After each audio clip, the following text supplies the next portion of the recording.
When I was a kid, around 8 or 9 years old, I thought I understood fear.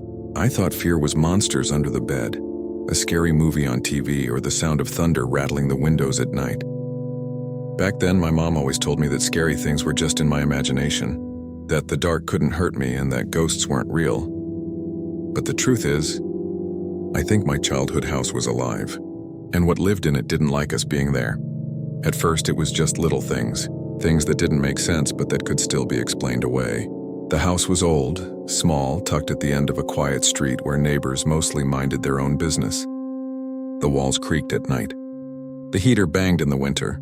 Sometimes the plumbing gurgled like someone whispering behind the walls. My mom would always laugh it off and say, "Old houses talk.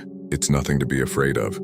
But even as a child, I knew the difference between the groans of a house and something that wanted to be heard. The first night I realized something was wrong. I was lying in bed staring up at the glow-in-the-dark stars stuck to my ceiling. My room was small, just a bed, a dresser, and a toy chest pushed up against the wall near the closet. Outside, the wind moved through the trees, shadows dancing across my walls. I told myself it was just the branches swaying, except one shadow didn't move. It was down low in the corner near the toy chest. At first, I thought it was a pile of clothes or maybe my stuffed bear sitting at the wrong angle. I almost laughed at myself. But then I blinked, and the shadow was gone. Gone, I froze. The air felt colder, but not the kind of cold that comes from a draft. This cold felt like it was inside my chest, tightening around my heart. I yanked the blanket over my head, squeezing my eyes shut until I eventually fell asleep. The next morning, I might have forgotten about it, except for one detail. My toy chest was open, wide open, and my mom hated when I left it like that. I knew I had closed it. That was only the beginning. A couple of weeks later, my little sister, she was 5 at the time, casually told my mom she didn't like the man in the closet. She said it like she was talking about the weather, like it was just a fact of her day. I froze when she said it, because I had never told her about the shadow. My mom brushed it off instantly. "Kids have wild imaginations," she said. But I saw the look on my sister's face. The fear wasn't pretend. She said the man stood in the closet at night and whispered to her, but she couldn't make out the words. That night, my mom said a prayer and tucked us in, but she didn't check the closet. I wish she had. Because later, when the house was dead silent, I woke to the sound of something dragging across my floor. It was a horrible, slow scrape like fingernails across wood, and it was coming closer. I didn't move. I didn't breathe. I just lay there with my eyes wide open, staring at the ceiling, convinced that if I looked over the edge of the bed, I'd see someone staring back up at me. The sound stopped. Right next to my bed, I stayed frozen until exhaustion finally won and I passed out. In the morning, when sunlight hit the floor, I saw them, scratches. Long, jagged scratches carved into the wood beside my bed. Fresh. I screamed for my mom. She rushed in, saw them, and immediately got angry. She said I must have dragged something sharp or pushed furniture in the night. I swore I hadn't. She didn't believe me. That was the first time I realized whatever was happening in that house, my mom would never believe me.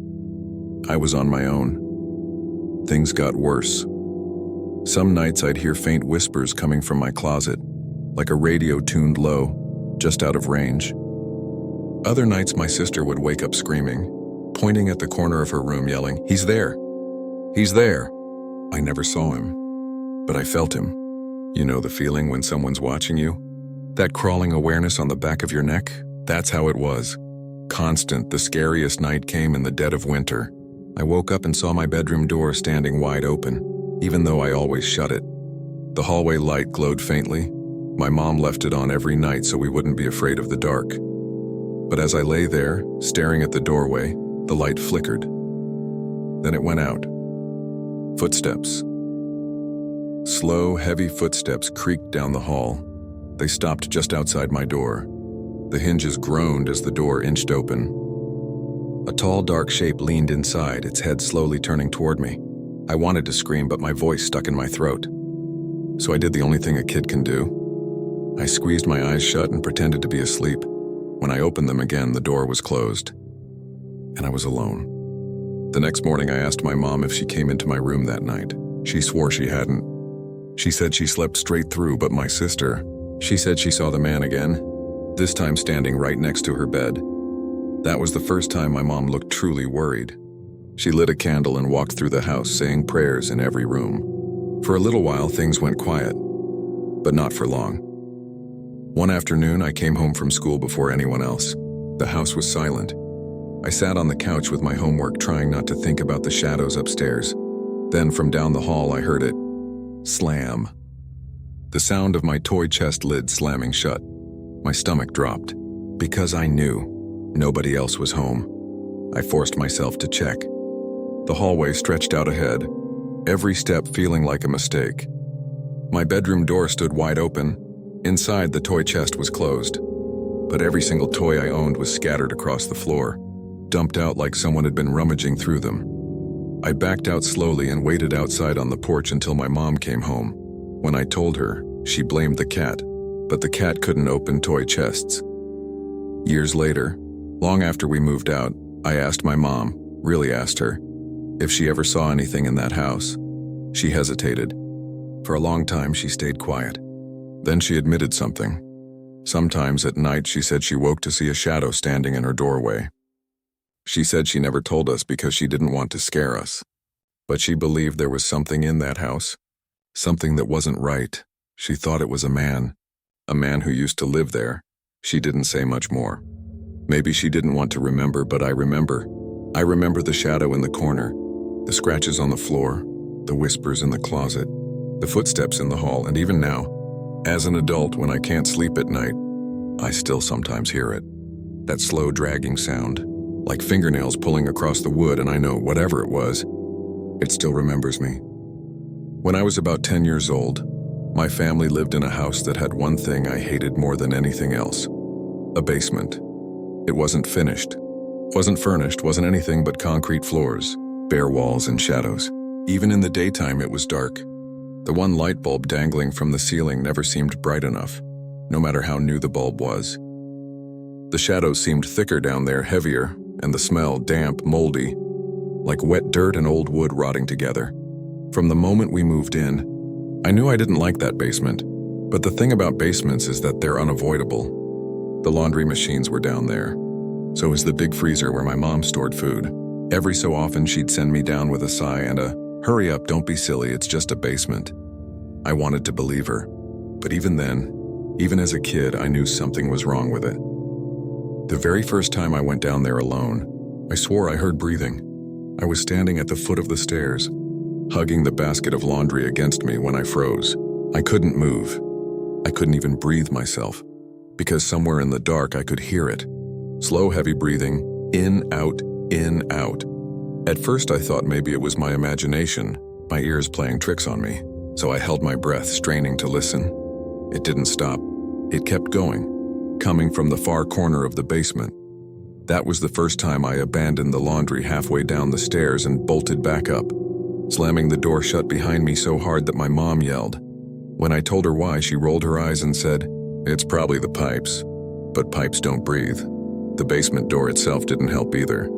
It was old, thick, painted white with big iron hinges. But what made it worse was the lock. Not on the inside, but on the outside. Think about that for a second. Why would a basement need a lock on the outside unless it was meant to keep something in? I asked my dad once, and he just shrugged, saying maybe the last owners were paranoid about burglars or didn't want kids sneaking down there. But I didn't buy it, because the door wasn't just locked sometimes. Sometimes it would be unlocked when we swore we hadn't opened it, and other times it would be locked when none of us had locked it. One night, I woke up to the sound of it rattling. I thought I was dreaming at first, because it was such a strange sound to wake up to. Metal rattling, shaking like someone was yanking the handle hard, trying to open it. I lay there in bed holding my breath, listening. The noise kept going. Rattle, shake, rattle. Then it stopped. And the silence that followed was worse than the sound itself. The next morning I asked my mom if she heard it too. She looked pale and said she thought she dreamt it. But she didn't laugh it off this time. That was the first time I realized I wasn't the only one hearing things. It got worse after that. The basement door started opening by itself. Not wide, not all the way, just enough to creak open a couple of inches, leaving a slice of darkness visible from the kitchen.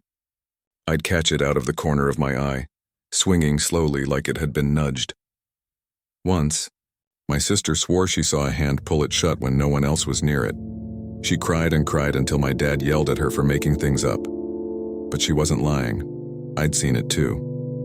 One Saturday afternoon, I got forced into going down there again. My mom wanted chicken from the freezer, and of course my sister refused, so it fell on me. I argued, begged, but Mom wouldn't have it. She shoved the flashlight into my hand and told me to stop being ridiculous. So I went. The basement stairs were steep, every step groaning under my weight. The air grew colder the further I went, and that familiar smell of damp dirt rose to meet me. I reached the bottom and swept the flashlight around. The beam cut across the concrete, bouncing off the freezer in the back. I hurried over, lifted the lid, and grabbed the frozen chicken. But as I turned back toward the stairs, my stomach dropped. The door at the top of the stairs, the heavy basement door, was closed. I froze.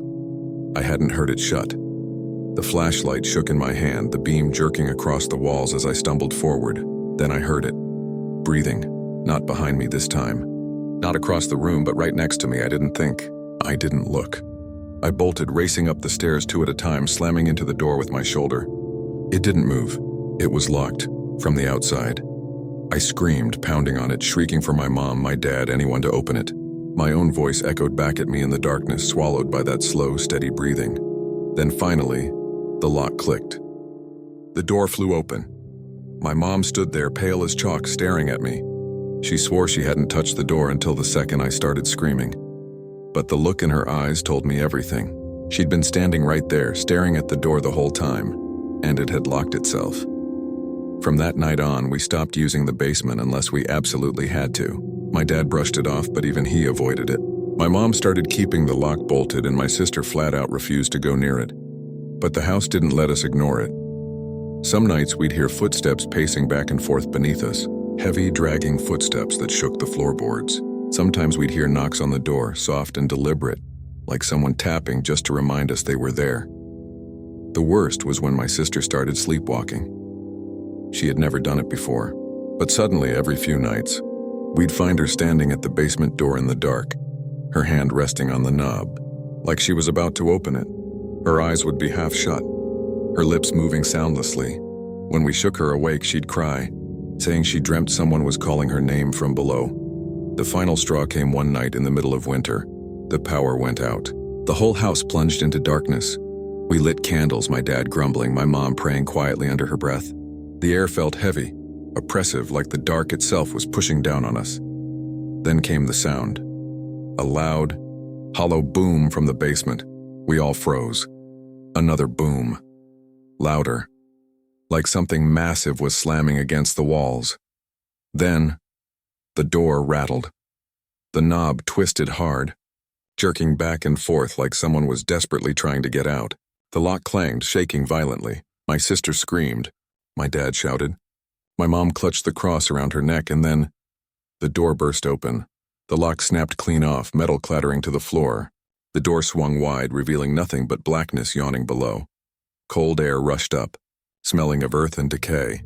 For a long moment, we all just stared into the dark, waiting for something to come crawling out. But nothing did. Slowly, carefully, my dad nailed the door shut. We never opened it again. We moved out less than a year later. The new house didn't have a basement, and I was relieved. My mom never spoke about it again, though sometimes I'd catch her praying under her breath late at night.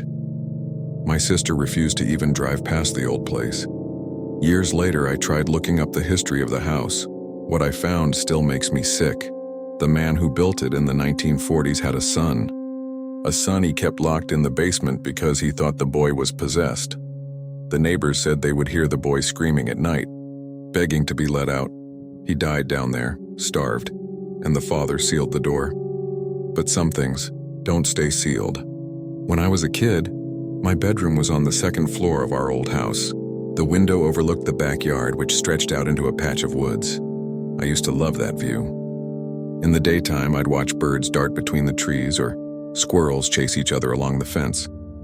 In winter, the snow would cover everything in a perfect white blanket, and I'd press my forehead against the cold glass, imagining adventures in the woods. But at night, the window terrified me, because at night the glass became a black mirror, Instead of looking out at the world, it felt like the world could look in at me. And sometimes, it did. The first time it happened, I was 7 years old. I had just gotten into bed, clutching my favorite blanket, when I heard it. Tap, tap, tap. A soft sound like fingernails against glass. I froze, staring at the window. At first I thought it might be a tree branch, but there were no trees close enough. The tapping came again. Tap, tap, tap. I pulled the blanket over my head and stayed that way until I fell asleep. The next morning, I checked. The glass was smudged faintly, like someone had pressed their hand against it. Over the next few weeks, it kept happening. Not every night, just often enough to make me dread bedtime. Always the same sound. Always the same faint smudge in the morning. One night I worked up the courage to peek. I remember pulling the blanket down just enough to see. And there she was. A girl. She was standing on the other side of the glass, looking right at me. Her face was pale. Her hair long and dark, hanging in wet strands. Her eyes looked too big for her face, wide and unblinking. And she smiled. Not a friendly smile. Not the kind a kid gives when they want to play. It was too wide, too sharp. Like she was hungry. I screamed for my mom. By the time she rushed in and flicked on the light, the window was empty. My mom checked outside, shaking her head. "There's no way, honey. We're on the second floor. Nobody can reach your window." But I knew what I saw. After that, I started keeping the curtains shut at all times. I begged my parents to nail them down so they couldn't blow open. But still at night I'd hear the tapping, sometimes soft, sometimes so hard it rattled the glass. My parents told me it was just the wind, but I knew better. Because some nights I'd wake up and the curtains would be open and she'd be there, smiling. It wasn't just me. One morning, my little brother came into the kitchen looking pale. He was only 5. He told us he had a dream about the girl in the window.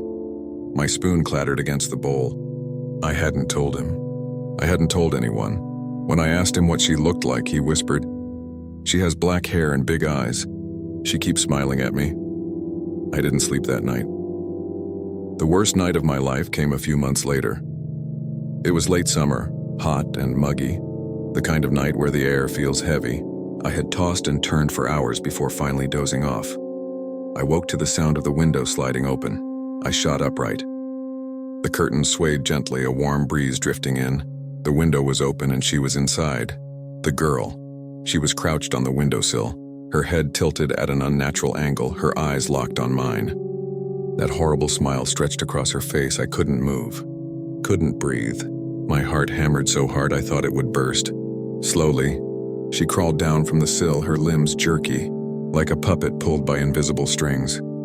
She crept toward my bed, her hair dragging across the floor. I finally found my voice and screamed. The light flicked on. My mom burst in and the girl was gone. The window was shut, the curtains still. My mom shook me, saying it was a nightmare, but I knew the truth. I could still smell her, like wet earth and rot. After that, I refused to sleep in my room. I camped out on the couch for weeks.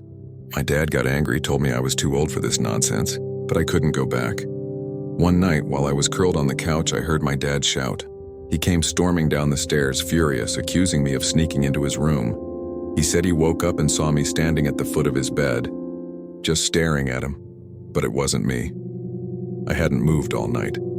Things escalated fast after that. My brother started having night terrors. He'd wake up screaming, clawing at his window, yelling, "She's trying to come in." My mom began sleeping with the lights on, and my dad, though he never admitted it, started drinking more at night, like he needed something to dull the edge of whatever was happening. The last straw came when my mom finally saw her. It was around midnight. I woke to her screaming. I ran to her room and found her clutching my brother in her arms, pointing at the window. Her face was white as paper, her voice shaking as she whispered, "She was there. She was right there." The next day we packed up and left, just like that. My parents never explained, never looked back. We stayed with relatives until they found a new place, one with no second-story windows facing the woods. Years later, when I was old enough, I did some digging. That house we lived in, it used to belong to a man whose daughter drowned in the creek behind the woods. She was 9 years old. Neighbors said he never recovered. They said sometimes, late at night, They'd see a pale little girl wandering near the trees, dripping wet, staring up at the houses. I think she found me. And sometimes when I'm lying awake at night, I swear I still hear it tap, tap, tap against the glass.